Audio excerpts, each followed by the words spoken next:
കോറോം സമരത്തിന്റെ 78ാം വാർഷികം വിപുലമായ പരിപാടികളോടെ നടന്നു. രക്തസാക്ഷി നഗറിൽ നടന്ന അനുസ്മരണ സമ്മേളനം CPIM ജില്ലാ സെക്രട്ടറി അംഗം TI മധുസൂദനൻ ഉദ്ഘാടനം ചെയ്തു.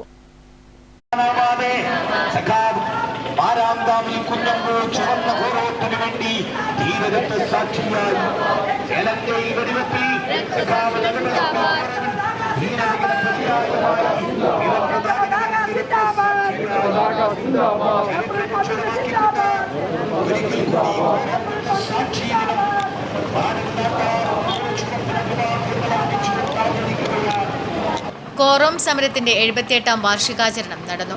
ജന്മി നാടുവാഴ്ത്തത്തിനെതിരായ പോരാട്ടത്തിൽ ജീവൻ ബലിയർപ്പിച്ച B. പൊക്കൻ, മൊടത്തറ ഗോവിന്ദൻ നമ്പ്യാർ, പാപ്പിനിശ്ശേരി കേളുനായർ, മാരാങ്കാവിൽ കുഞ്ഞമ്പു, കാനപ്രവൻ അബ്ദുൽ ഖാദർ, കാനപ്പള്ളി അമ്പു, നടുവളപ്പിൽ കോരൻ എന്നിവരുടെ ഓർമ്മ പുതുക്കുന്ന ദിനത്തിൽ മങ്ങണംചാലിലെ B. പൊക്കന്റെ രക്തസാക്ഷി മണ്ഡപത്തിൽ EP കൃഷ്ണൻ നമ്പ്യാർ പതാക ഉയർത്തി. CPIM Payyanur area secretary P. Santhosh, KV Babu എന്നിവർ സംസാരിച്ചു. കോറോം രക്തസാക്ഷി സ്മാരക വായനശാല കേന്ദ്രീകരിച്ച് പ്രകടനം നടന്നു. രക്തസാക്ഷി നഗറിൽ നടന്ന അനുസ്മരണ സമ്മേളനം CPIM ജില്ലാ സെക്രട്ടേറിയറ്റ് അംഗം TI മധുസൂദനൻ ഉദ്ഘാടനം ചെയ്തു. ഏപ്രിൽ 12-ന് ഇവിടെ ഒരു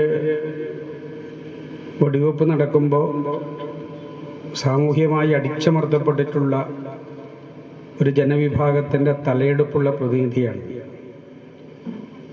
വെമ്പരിഞ്ഞ പൊക്കൻ. 1948 ഏപ്രിൽ 12-ന് വെടിയേറ്റ് വീഴുന്നു. അത് കഴിഞ്ഞ് ഏപ്രിൽ 23-നാണ് പെരളം പുന്നക്കോടൻ കുഞ്ഞമ്പു വെടിയേറ്റ് രക്തസാക്ഷിയാവുന്നു. M. രാമകൃഷ്ണൻ അധ്യക്ഷത വഹിച്ചു. SFI സംസ്ഥാന പ്രസിഡന്റ് M. ശിവപ്രസാദ് പ്രഭാഷണം നടത്തി.